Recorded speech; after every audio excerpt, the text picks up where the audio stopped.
আরবের বুকে জাহিলিয়াত যুগে আরবের বুকে জাহিলিয়াত যুগে সুখ শান্তি নারী সম্মান বলে কিছুই ছিল না। কি বলবো সেই যুগের ঘটনা, কি বলবো সেই যুগের ঘটনা। আরবের বুকে জাহিলিয়াত যুগে আরবের বুকে জাহিলিয়াত যুগে সুখ শান্তি নারী সম্মান বলে কিছুই ছিল না। কি বলবো সেই যুগের ঘটনা, কি বলবো সেই যুগের ঘটনা। আমার নবী পাক দুনিয়ার বুকে আসার পূর্বে, ধরে নেন 12 রবিউল আউয়ালে আমার নবী পাক দুনিয়ার বুকে এসেছেন। এই 12 রবিউল আউয়াল আসার পূর্বে কি যুগ ছিল জানেন? একটু সারাংশটা হালকা করে বলে দিই। একজন সাহাবা আমার নবীর কাছে এলো, ইয়া রাসূলুল্লাহ ইয়া হাবিবাল্লাহ, একটা প্রশ্ন আছে। বলো সাহাবা, কি প্রশ্ন? বলে, ইয়া রাসূলুল্লাহ ইয়া হাবিবাল্লাহ, আমি জীবনে প্রচন্ড বড় একটা ভুল করেছি, যার কারণে আপনার কাছে এসেছি যে আল্লাহ আমাকে ক্ষমা করবে কিনা। আল্লাহ রাসূল বলল যে তুমি এমন কি ভুল করেছো যে আল্লাহ ক্ষমা করবে না? তখন সেই সাহাবা বলছে, ইয়া রাসূলুল্লাহ ইয়া হাবিবাল্লাহ, আমি আল্লাহ পাক দুনিয়ার বুকে আমার একটা কন্যা সন্তান দিয়েছিল। যাদের বাড়ি মেয়ে সন্তান হয়, ধরে নেন হাসপাতালে বা বাড়িতে একটা মেয়ে সন্তান হলো, শ্বশুর শাশুড়ি বা স্বামী তাদের মনটা খারাপ হয়, একটা ছেলে হলো না, একটা ছেলে সন্তান হলো না। আমার একটা ছেলে সন্তান হলে তো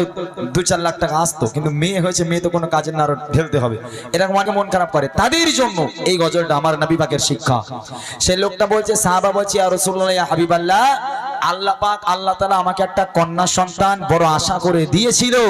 আমি নিজে হাতে করে আমার ওই ছোট্ট 4 বছরের কন্যাকে মাটির তলায় পুঁতে মেরেছি, জ্যান্ত মাটির তলায় পুঁতে দিয়েছি। ইয়া রাসূলুল্লাহ, এই ভুলের কি আমার ক্ষমা হবে? এই কথা শুনে আমার নবী পাকের চেহারা মুবারকখানা লাল হয়ে গেল, হাউ হাউ করে কাঁদতে লাগলো। এই পুঁতে ফেলেছে আমার মেয়েকে, আমার কন্যাকে আমি মাটির তলায় পুঁতে দিয়েছি, জ্যান্ত পুঁতে দিয়েছি। এই জ্যান্ত পোতার আগে থেকে পোতা পর্যন্ত আমি আপনাদের গজল শোনাবো। ওই বাপ কি করে মেয়েটাকে পুঁতেছে, কোন ভাবে মেয়েটাকে নিয়ে এসে পোতা হয়েছে, কেমন করে আগেকার জামানার যে সমস্ত বাড়িতে মেয়ে সন্তান জন্ম হতো তাদেরকে মেরে দেওয়া হতো। কোনো মেয়ে সন্তান তাদের সেই যুগে মেয়ে সন্তানদের কোনো স্থান ছিল না, নারী কোনো সম্মান ছিল না। নারী সন্তান যদি জন্ম নেয় তাকে কতল করে দেওয়া হবে। তো সেই সাহাবা নিজের হাতে করে তার মেয়েকে কতল করেছে। ছন্দের মাধ্যমে কবি লিখছে, খুব মন দিয়ে শুনে, যদি মন থেকে শোনেন আমি আশা করি 1 ফোঁটা হলেও চোখ থেকে পানি পড়বে। কবি লিখছে, দেখেন, আরবের বুকে জাহিলিয়াত যুগে আরবের বুকে জাহিলিয়াত যুগে সুখ শান্তি নারী সম্মান বলে কিছুই ছিল না। কি বলবো সেই যুগের ঘটনা, কি বলবো সেই যুগের ঘটনা। আরবের বুকে জাহিলিয়াত যুগে আরবের বুকে জাহিলিয়াত যুগে সুখ শান্তি নারী সম্মান বলে কিছুই ছিল না। কি বলবো সেই যুগের ঘটনা, কি বলবো সেই যুগের ঘটনা। এক মানবী নবীকে বলে,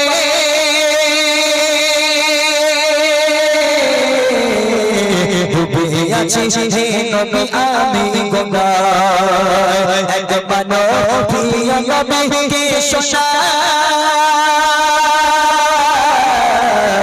ডুবে আছি হে নবী আমি গুনাহ। কি হবে আমার উপায় বলেন হে নবী আমার, কি হবে আমার উপায় বলেন হে নবী আমার। পাবো কি ক্ষমা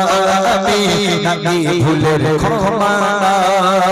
খোদা দিল আমায় কন্যা শ্মশান দুনিয়ায়, খোদা দিল আমায় কন্যা শ্মশান দুনিয়ায়। নিজে হাতে করে দিলাম তার মৃত্যু যন্ত্রণা।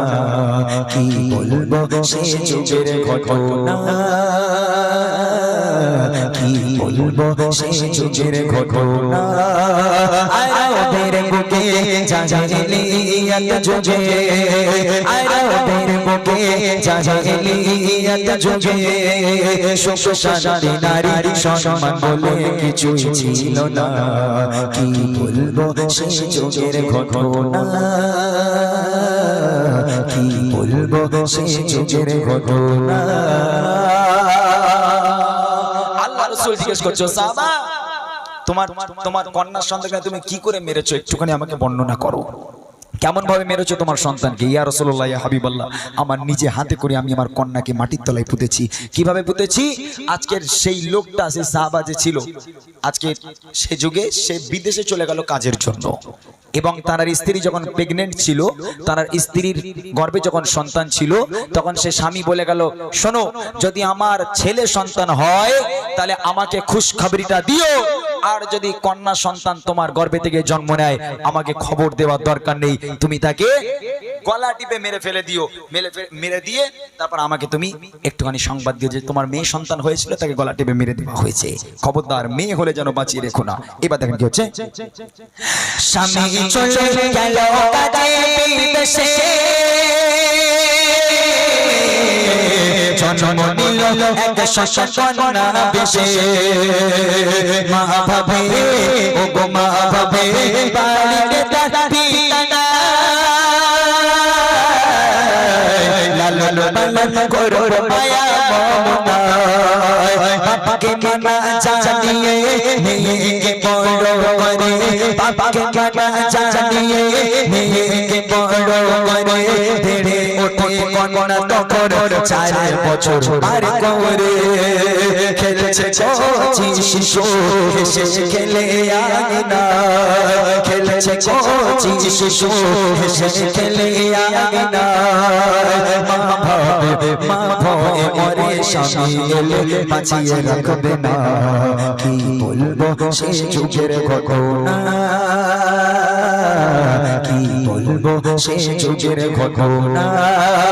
আরবের বুকে জাহেলিয়াত যুগে সুখ শান্তি নারী সম্মান বলে কিছু ছিল না কি বলবো সেই যুগের ঘটনা কি বলবো সেই যুগের ঘটনা স্বামী চলে গেল কন্যা সন্তান জন্ম নিল আহা মা এবার মেয়ের মুখের দিকে দেখছে একেবারে লাল টুকটুকে ফুলের মতো একটা কন্যা সন্তান হয়েছে ও সন্তানকে কেউ কোনোদিন মারতে পারে নিজের মা কখনো গলা টিপতে পারে তো মা মনে মনে ভাবছে যাকে স্বামী তো বাড়ি নেই এখন বাড়ি আস্তে আস্তে 4-5 বছর লেগে যাবে একটা কাজ করি স্বামীকে না জানিয়ে যদি আমার মেয়েকে আমি লালন পালন করি বড় করি যখন মেয়ে আমার 4-5 বছর বয়স হয়ে যাবে তখন তাকে মারা সম্ভব হবে না বাচ্চাবেলায় মারা যায় কিন্তু 5 বছর বয়স হয়ে গেলে তাকে মারতে পারবে না স্বামীকে না জানিয়ে মা চুপি চুপি মেয়েটাকে লালন পালন করতে লাগলো লালন পালন করতে করতে প্রায় 4-5 বছরে মেয়েটার পড়ে গেল 4 বছর কি 5 বছর বয়স হবে মেয়েটার আঙিনায় উঠানে খেলা করছে হাসছে খেলছে খেলা করছে এমত অবস্থায় স্বামী বিদেশ থেকে বাড়িতে এলো বাড়িতে এসে যেই উঠানের সামনে দাঁড়িয়েছে দেখছে একটা লাল টুকটুকে একেবারে ফুলটুসির মতো একটা মেয়ে খেলা করছে তখন স্বামী অবাক হয়ে গেল এই মেয়ে কার কে খেলা করে আমার আঙিনায় তখন স্বামী বুঝতে পারছে না এই মেয়েটা কে হতে পারে কাদের মেয়ে এবার দেখেন কবি লিখছে একদিন ফিরে এলো তার স্বামী দেখে ফুটো ফুটে এক কন্যা শ্মশান তার বাড়ি ভাবে মেয়ে তার বাড়িতে কি করে আর সেই মেয়ে ছুটে এসে জড়িয়ে ধরে বলে আব্বা আমায় দেখো না আমি যে তোমার শোষা আব্বা আমায় দেখো না আমি যে তোমার শোষা বহুদিন ধরে তোমার ছিল দেখার বাসনা আজ হয়েছে পুরো আব্বু আছো গো কেমন আজ হয়েছে পুরো আব্বু আছো গো কেমন এই দৃশ্য দেখে পিতার মাথা ঠিক থাকে না কি বলবো সেই যুগের ঘটনা কি বলবো সেই যুগের ঘটনা আরবের বুকে জাহিলিয়ত যুগে আরবের বুকে জাহিলিয়ত যুগে সুখ শান্তি নারী সম্মান বলে কিছুই ছিল না কি বলবো সে যুগের ঘটনা কি বলবো সে যুগের ঘটনা বাপ দাঁড়িয়ে আছে আর মেয়েটা খেলা করতে করতে হঠাৎ করে দৌড়াতে দৌড়াতে এসে আব্বাকে জড়িয়ে ধরেছে লোকটা বুঝতেই পারে না কি ব্যাপার কি হচ্ছে আমার সাথে ধরেই একদম আব্বু আব্বু করে ডাকা শুরু করেছে আব্বু তুমি এতদিন কোথায় ছিলে আব্বু কত ইচ্ছে ছিল তোমাকে একটাবার দেখবো আমার আশা পূরণ হয়েছে ব্যাস যেই আব্বু বলে ডেকেছে বাপের মাথা তখন একেবারে রাগে আগুন হ্যাঁ আমার স্ত্রীতে সে কন্যা সন্তান জন্ম দিল সে আমাকে জানালো না রেগে আগুন হয়ে আছে মেয়ে হাসছে আব্বু আব্বু করে কোলে উঠতে চাইছে বাপ কোলে নিতে চাইছে না রাগ করছে ভীষণ রাগ করছে মাথা গরম হয়ে আছে একদিন হয়ে গেল দুই দিন হয়ে গেল রাগের মাথায় দুই চার দিন কেটে যাওয়ার পর একদিন স্ত্রীকে বলছে যাকে যা হওয়ার হয়ে গেছে আমার কন্যা সন্তান যখন তুমি জন্ম দিয়েই ফেলেছো তা একটা কাজ করো কোনো সমস্যা নেই তুমি একটা কাজ করো তোমার মেয়েকে তুমি একটু সুন্দর করে সাজিয়ে দাও আমি ওকে একটু মামার বাড়ি থেকে ঘুরিয়ে আনি ও একটু ঘুরিয়ে নিয়ে সুন্দর করে ওকে সাজাও মেয়ে আনন্দে উৎফুল্ল হয়ে গেছে মেয়ে খুশিতে লাফাচ্ছে আমার আব্বার সঙ্গে আমি বেড়াতে যাব এদিকে মাও বিশ্বাস করে নিল যে আমার স্বামী যখন খুশি হলো কোনো সমস্যা নেই মেয়েকে বাপের সঙ্গে পাঠিয়ে দিয়ে দিল কত সুন্দর করে একেবারে ফুলের মতো করে সাজিয়ে বাপের হাত ধরে মাকে সালাম কালাম করে মাকে আলবিদা জানিয়ে বাপ আর মেয়ে দুজন হাত ধরে রওনা হলো কোথায় মরুর পথ ধরে হেঁটে হেঁটে চলতেই রয়েছে এইবার দেখেন কি হচ্ছে রওনা ও গো রওনা হয়ে যায় বাপ মেয়ে আনন্দে চলে মেয়ে তার বাপ পেয়ে মরুর পালে ওপর দিয়ে হেঁটে যায় বলে আবু বলো আমরা যাচ্ছি কোথায় আমি চলতে আরে পারি না তৃষ্ণায় কলিজা খানা চলতে আমি পারি না তৃষ্ণায় কলিজা খানা হেঁটে যায় আব্বু আমায় বাড়ি নিয়ে চলো না কি পাষাণ হৃদয় তার শুনে না কথা কি পাষাণ হৃদয় তার শুনে না কথা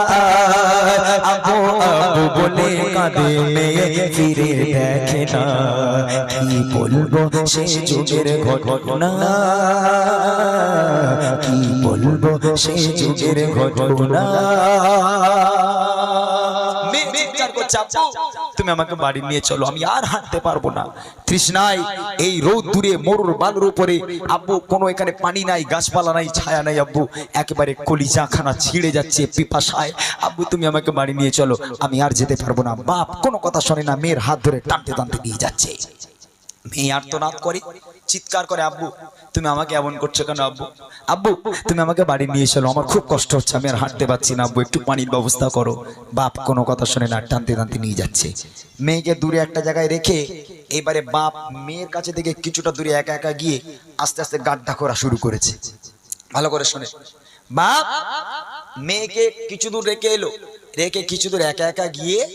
গর্ত খোঁড়া শুরু করেছে এদিকে মেয়ে দূর থেকে